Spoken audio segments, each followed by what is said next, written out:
Perto da Grande Pirâmide de Gizé, no Egito, fica a enorme figura de calcário de 4.500 anos, conhecida como a Grande Esfinge de Gizé.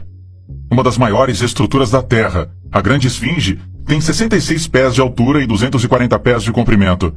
Embora a história e as origens da enorme construção ainda estejam em dúvida, ele é um dos restos mais conhecidos dos antigos egípcios. Mas há muito sobre esta estrutura gigantesca que permanece um mistério.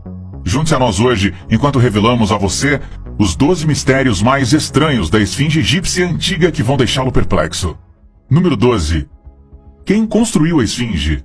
Estudiosos e historiadores permanecem em desacordo sobre quem teve a esfinge de Gizé esculpida e quando ela foi criada, mas todos concordam que ela é uma das obras mais impressionantes e continua sendo uma das maiores esculturas do mundo.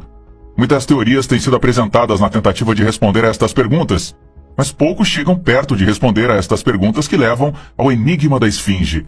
Arqueólogos estimaram que, se um trabalhador esculpiu um pé cúbico de pedra em uma semana, então a esfinge foi completada por 100 pessoas em 3 anos a este ritmo, usando martelos de pedra e cinzéis de cobre.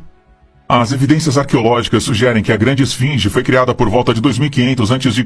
para o faraó Khafre, o construtor da segunda pirâmide em Gizé. A esfinge é um monólito esculpido na base do Planalto, que também serviu de pedreira para as pirâmides e outros monumentos na área. A Grande Esfinge está entre as maiores esculturas do mundo e apresenta um corpo de leão e uma cabeça humana enfeitada com um toucado real. A estátua foi esculpida a partir de um único pedaço de calcário e os resíduos de pigmento sugerem que toda a Grande Esfinge foi pintada. A Esfinge de Gizé é acreditada a Khafre, porque a face da estátua se assemelha ao seu rosto. Algumas teorias sugerem que Khafre pretendia criar uma pirâmide e não uma estátua, mas optou por uma estátua quando a grande massa de rocha foi considerada imprópria para a construção de um complexo de pirâmide. Tudo considerado, parece que Khafre merece o crédito pela construção da esfinge, que é a estátua mais magnífica do mundo. Entretanto, devemos sempre ter em mente que não há uma única inscrição contemporânea que conecte a esfinge com Khafre. Então, a menos que alguma evidência sólida possa aparecer, não podemos dizer com certeza quem é o responsável pela criação da colossal estrutura. Número 11. Espaços secretos.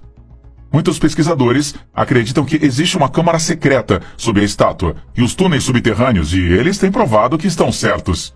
Em 1998, Zane Hawass, diretor-chefe do Conselho Supremo de Antiguidades, empreendeu escavações sob o corpo principal da esfinge em Gizé e redescobriu túneis de acesso a várias cavernas grandes, aparentemente naturais, diretamente sob a esfinge. Havia evidências de escavações antigas anteriores. Há uma série de passagens, buracos, túneis e câmaras conhecidas dentro da esfinge de Gizé. Algumas são de origem conhecida, mas outras não são. Há um buraco na parte de trás da esfinge, cerca de 4 pés atrás da cabeça. Ele foi feito por Howard Weiss na década de 1840 e foi apelidado de Buraco do Peixe depois do seu engenheiro. Buscando câmaras, Weiss fez um furo de 27 pés de profundidade, mas a haste de perfuração ficou presa. Ele tentou usar pólvora para remover a haste, mas desistiu para não causar mais danos à esfinge. A cavidade criada por Weiss foi limpa em 1978 por Zane Hawass, e dentro dela ele encontrou uma parte do toucado da esfinge. Há também um alçapão de ferro colocado no chão dentro das patas da esfinge, entre a estela de sonho Thutmose IV e o peito da esfinge. Isto não é uma passagem, mas sim um poço um tanto retangular que foi coberto com teto de cimento e uma viga de ferro, depois selado com alçapão por Barais, como parte dos seus esforços de restauração na década de 1920.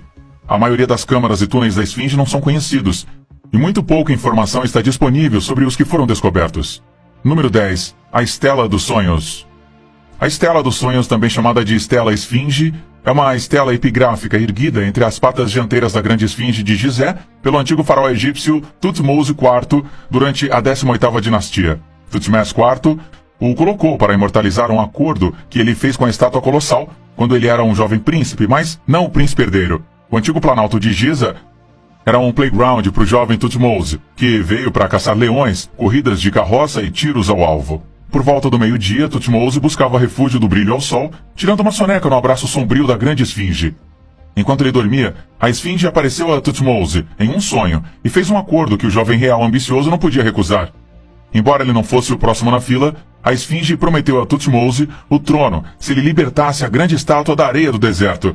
Naquela época a esfinge estava enterrada na areia e era visível apenas do pescoço. E, de acordo com os escritos, a estátua disse a Thutmose que ele se tornaria o faraó se ele descobrisse a estátua inteira. Nós não sabemos o que aconteceu com o irmão mais velho de Thutmose, mas só podemos supor que o príncipe cumpriu sua parte de acordo, porque, no devido tempo, tornou-se o rei Thutmose IV.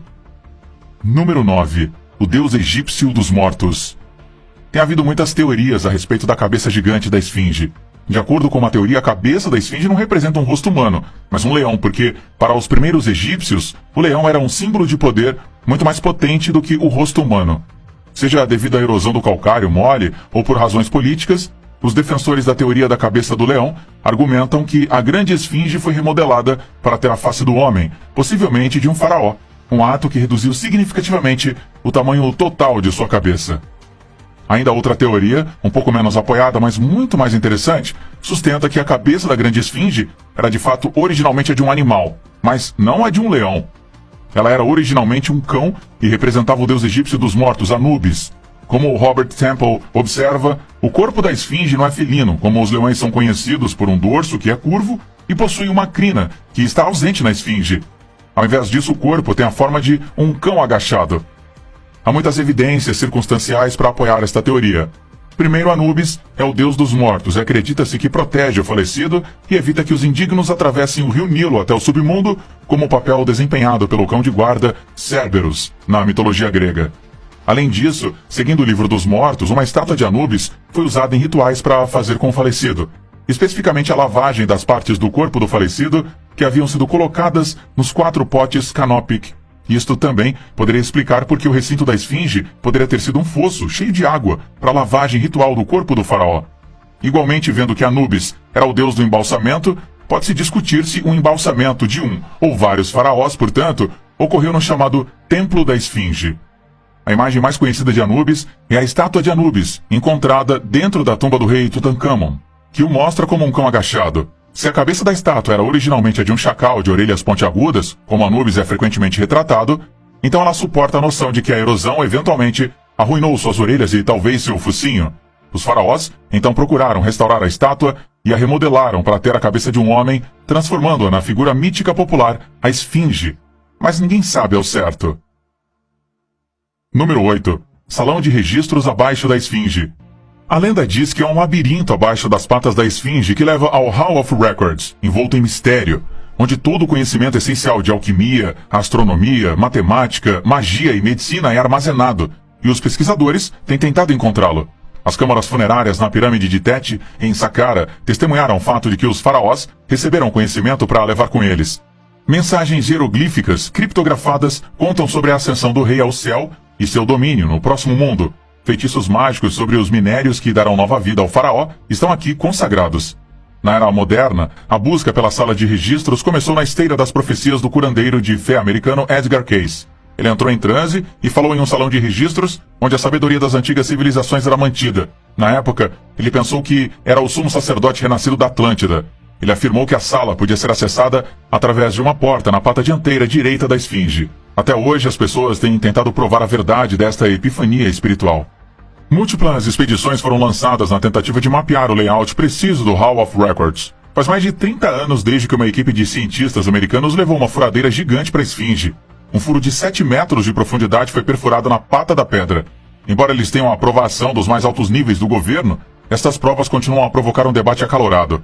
Eles quase destruíram o monumento. Eles não se depararam com o túnel previsto. A autoridade egípcia responsável pelos monumentos antigos proibiu qualquer outra detonação ou perfuração.